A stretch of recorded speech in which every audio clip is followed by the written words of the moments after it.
Olá, alunos do Instituto Federal de Educação, Ciência e Tecnologia do Piauí. Eu sou o professor José Rajumar. Estamos aqui com mais um vídeo das nossas sequências de atividades. Nesse vídeo, nós discutiremos a isomeria geométrica. Se você não assistiu os vídeos passados, nós discutimos os vários casos da isomeria plana, que foi a isomeria de cadeia, posição, compensação, função e tautomeria. Se você não assistiu, assiste lá e acompanha comigo agora, aqui no quadro, a explicação sobre isomeria geométrica.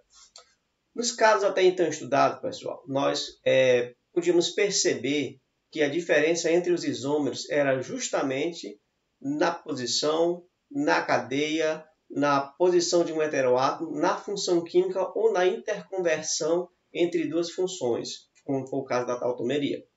Agora, na isomeria geométrica, o que a gente vai poder observar é o seguinte, que a diferença está na disposição espacial. Daí o nome isomeria geométrica, ou também conhecida como isomeria espacial ou estereoisomeria. Ok? Então, o que ocorre? Quando é que eu sei que eu tenho, ou pode ocorrer o caso de uma isomeria geométrica? Que a gente também conhece aqui como isomeria cis-trans. Eu preciso ter um composto com carbono do tipo sp2. Ok? O carbono sp2, a gente vai lembrar aí que é aquele carbono que forma uma dupla ligação, que possui um ângulo de 120 graus, que ele possui aquela geometria trigonal plana. Quando você passa aqui uma linha imaginária chamada de eixo de simetria, ok? Nessa região aqui, você vai observar que você vai dividir o composto em duas regiões. Então, vamos dizer a região superior e região inferior. Você vai dispor nesse carbono, certo? Vamos aqui tirar aqui essas linhas para não ficar muito poluído.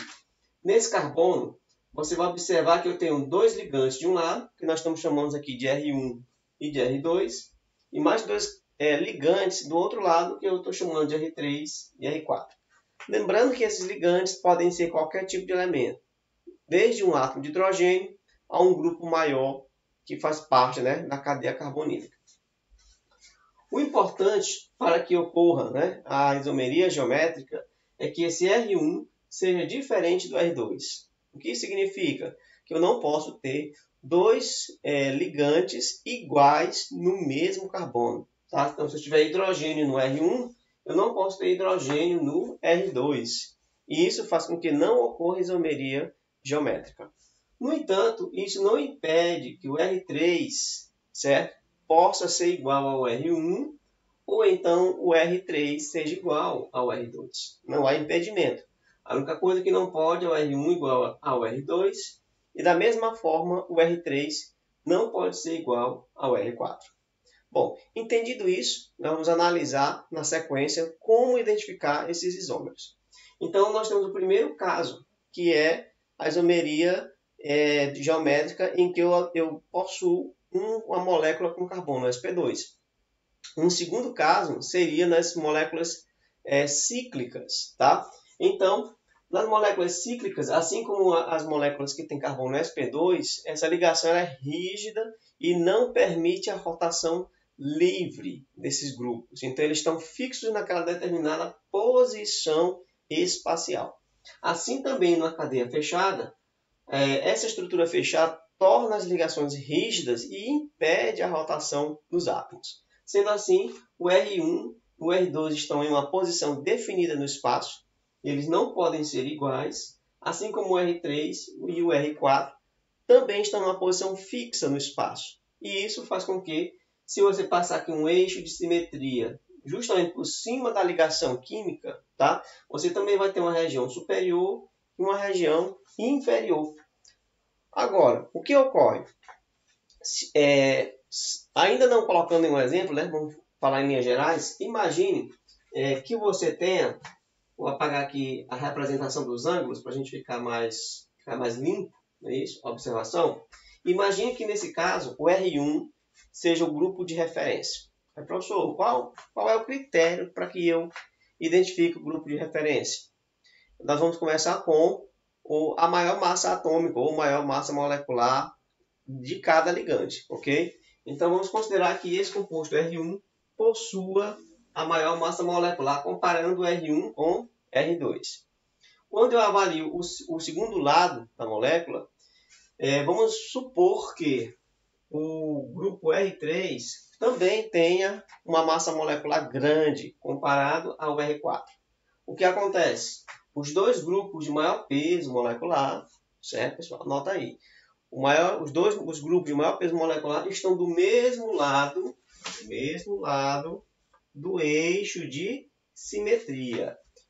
Consequentemente, esse isômero será chamado de cis, que vem da palavra cisinal, que quer dizer do mesmo lado. Então, você tem o isômero cis. No entanto, se os grupamentos de maior peso molecular estiverem de lados opostos do eixo de simetria, então estão numa representação transversal. Daí você vai dizer que ele é o isômero do tipo trans. Daí vem essa nomenclatura cis-trans. Ou o composto apresenta a configuração cis, grupamento de maior peso molecular do mesmo lado, ou transversal, ou simplesmente trans, se estiverem de lados opostos.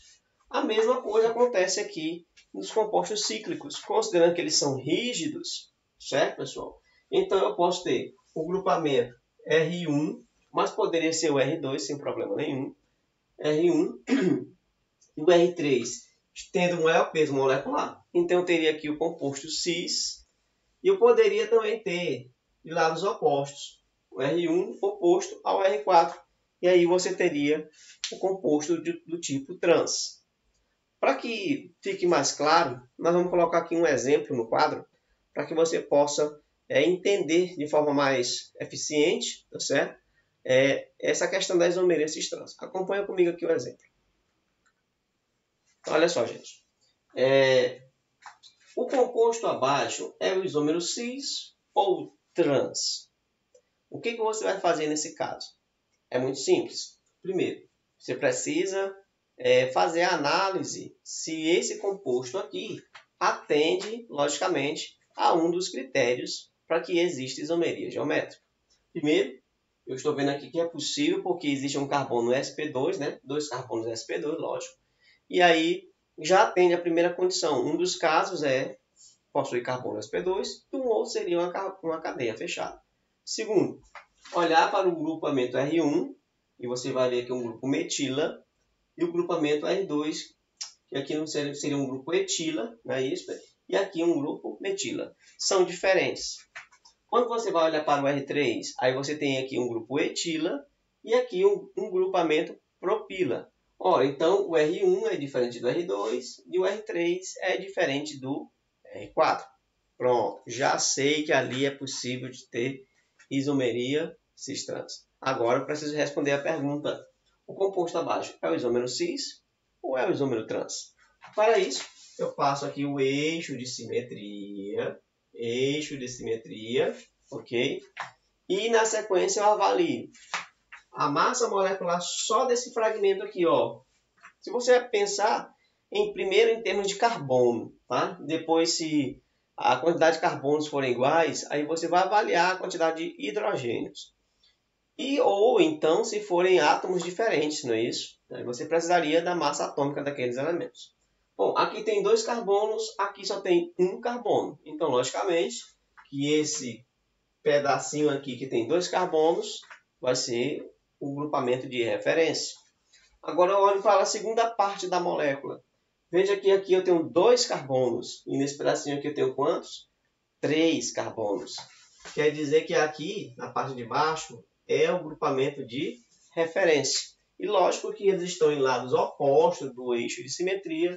Portanto, o nosso composto aqui é o trans. Ok? O composto trans. Então, se você for escrever o nome desse composto, ele tem que incluir aí a palavra trans no começo da palavra, tá certo? Para que você possa identificar e diferenciar esse composto do seu isômero cis. Ok, pessoal? Bom, então vamos aqui para mais um exemplo. Vou limpar aqui o quadro e você acompanha comigo aqui mais este raciocínio. Então, acompanha comigo aqui, pessoal. Olha só. Eu tenho aqui um composto cíclico com 4 carbonos, ok? E ele tem aqui os seus ramos. O que é que nós vamos avaliar? Primeiro, Vamos dizer que esse aqui seja o carbono 1. Logicamente, nesse carbono 1 não pode haver isomeria geométrica porque os ligantes do carbono 1 são iguais. A mesma coisa funciona para o carbono 2. No carbono 2 também não pode haver isomeria geométrica porque os ligantes são iguais. No carbono 3 já é possível, de analisar alguma coisa porque os seus ligantes são diferentes. E, por fim, no carbono 4, você vai observar também que os ligantes são diferentes. Então, a isomeria geométrica ela vai ocorrer entre o carbono 3 e o carbono 4. Você vai passar aqui o eixo de simetria por cima da ligação, eixo de simetria, e você vai avaliar como é que ficou a posição dos grupamentos. Tá? Analise que o CH3 tem um carbono, e aqui nós temos o anel aromático com 6 carbonos. Então, logicamente, o anel aromático vai ser o meu grupo de referência. Agora, indo para o carbono 4, ali você tem hidrogênio e aqui você tem um carbono. Então, o carbono sempre vai ser mais pesado do que um hidrogênio. Logo, você tem aqui que o CH3 é o grupamento de referência. Analisando isso, você vai perceber que você vai ter o grupamento fenil e o metil do mesmo lado do eixo de simetria. Portanto, esse composto aqui vai ser justamente o isômero cis. Certo, pessoal?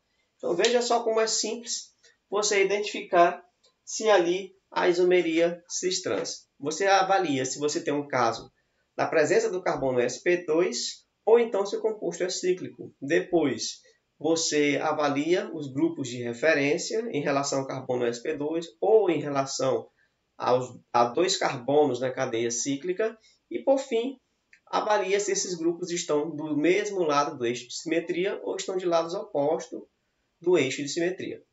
Então, pessoal, a gente fica por aqui. No próximo vídeo, vamos começar a falar sobre isomeria óptica, ok? Falando dos primeiros conceitos e avançando um pouco mais nesse tema sobre isomeria. Te aguardo no próximo vídeo. Boa sorte e bom estudo!